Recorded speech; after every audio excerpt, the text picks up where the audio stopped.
so many people in our community, and they thought so highly of her. And you know, anybody who knows her smile and her laugh, and she was just a little spitfire too. Family members remember a mother, sister, and nurse killed on her birthday.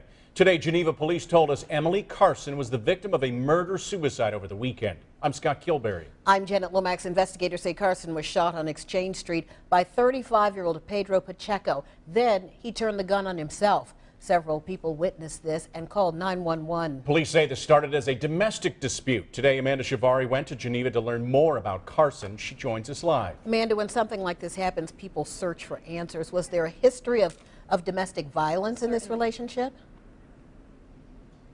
Well, Janet and Scott, police tell me there were no calls from Emily to 911 about any kind of domestic dispute. You can see behind me a memorial is growing. People are actually here right now dropping off flowers, candles, and words of kindness about Emily.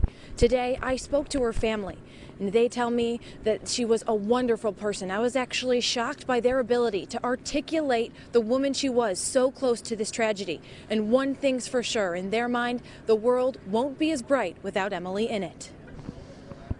We can't even imagine what our lives are going to be without her, but we know that we were blessed to have her around for as long as we did. Monica BRASTED smiles as she remembers her younger sister, Emily Carson. Carson was killed yesterday on her 38th birthday. But her sister says that isn't what defines her. Carson was a daughter, an emergency room nurse at Geneva General, and a mother of 3, ages 9, 15, and 20. They're just a joy of her life. She just lived for them, and spent so much time having fun. They'd go camping, they'd go for hikes down by the lake, and just, they knew that she loved them, and she knew they loved her too. Today on Exchange Street in Geneva, a memorial for Carson grows. Police are calling her death an act of domestic violence. And at the memorial, a sign is up that reads, "No excuse for abuse." Did you guys know anything about any kind of domestic violence that may have been there? No, I didn't know anything, but I think that's the case a lot of times with these types of things, that you just don't know.